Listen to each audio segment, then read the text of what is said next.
Assalamualaikum warahmatullahi wabarakatuh. Di sini kami akan mereview jurnal dengan judul Pengaruh Impor, Nilai Tukar Rupiah, dan Utang Luar Negeri Terhadap Cadangan Devisa Indonesia. Sebelumnya perkenalkan, nama saya Cynthia Parianti dan saya tentunya tidak sendiri. Saya bersama dua teman saya, yaitu yang pertama ada Budi Ahyari dan yang kedua Novel Linardi. Langsung saja kita masuk ke pembahasannya, yaitu identitas jurnal. Judul Pengaruh Impor, Nilai Tukar Rupiah, dan Utang Luar Negeri Terhadap Cadangan Devisa Indonesia. Jurnal Buletin Ekonomi Pembangunan, Vol 2, nomor 1, halaman 1-36. Bulan Februari tahun 2021, penulisnya yaitu Siti Anissa Trisanti Sutrisani Tias. Objek penelitiannya yaitu cadangan devisa. Metode penelitian kuantitatif. Selanjutnya yaitu pendahuluan. Indonesia berupaya meningkatkan sumber daya manusia dan memenuhi kebutuhan masyarakat melalui pembangunan ekonomi, khususnya dengan mendorong sektor industri yang dinilai lebih menguntungkan daripada sektor pertanian, sehingga memerlukan devisa yang besar untuk mendukung pertumbuhan tersebut. Perdagangan internasional menjadi sangat penting karena tidak ada negara yang mampu memenuhi seluruh kebutuhannya sendiri, sehingga ekspor-impor diperlukan untuk menjaga keseimbangan ekonomi dan meningkatkan kesejahteraan masyarakat.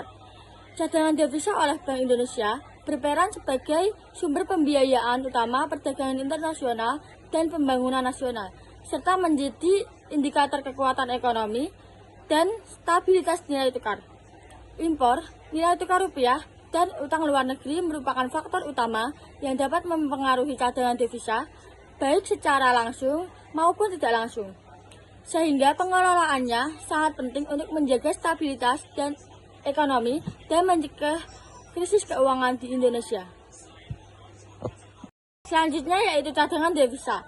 Menurut Kaligis et al. Tahun 2017 dalam konsep International Reserve and Foreign Liquidity tahun 2001, cadangan devisa atau official reserve assets merupakan keseluruhan aktiva luar negeri yang dikuasai oleh otoritas moneter dan berguna untuk membiayai transaksi luar negeri yang digunakan setiap waktu seperti ketidakseimbangan neraca pembayaran atau dalam rangka stabilitas moneter dengan melakukan intervensi di pasar valuta asing dan untuk tujuan lainnya.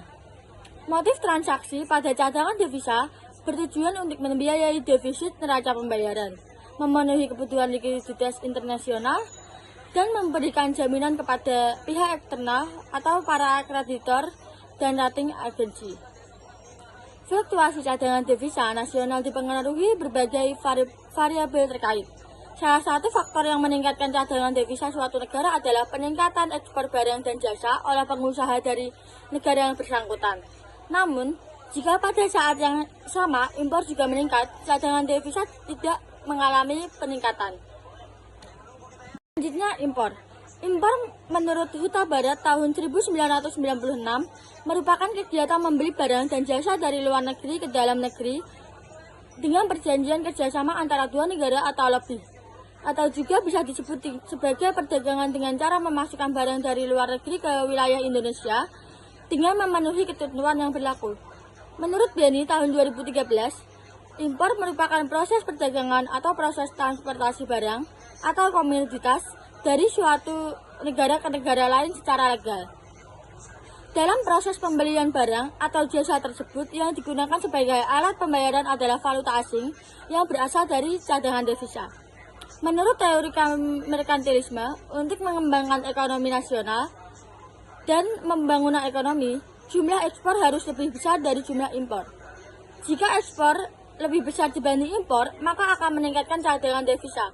Namun, jika impor lebih besar dibanding ekspor, maka akan melemahkan cadangan devisa. Menurut teori comparative advantage dari David Ricardo, perdagangan internasional dapat saling menguntungkan jika salah satu negara tidak memiliki keunggulan absolut, namun cukup memiliki keunggulan komparatif, sehingga jika suatu negara melakukan ekspor, maka secara otomatis negara tersebut dapat meningkatkan cadangan devisanya. Selanjutnya, nilai tukar rupiah atau kurs. Nilai tukar atau kurs adalah harga dari satu mata uang dalam mata uang yang lain Nilai tukar dibagi menjadi dua, yaitu nilai tukar nominal atau nominal exchange rate dan nilai tukar real atau real exchange rate. Nilai tukar yang stabil bisa dilihat dari nilai tukar yang bergerak relatif stabil, dan jika mengalami perubahan tidak terlalu berfluktuasi sehingga tidak mengakibatkan shock atau guncangan yang besar bagi perekonomian suatu negara. Hubungan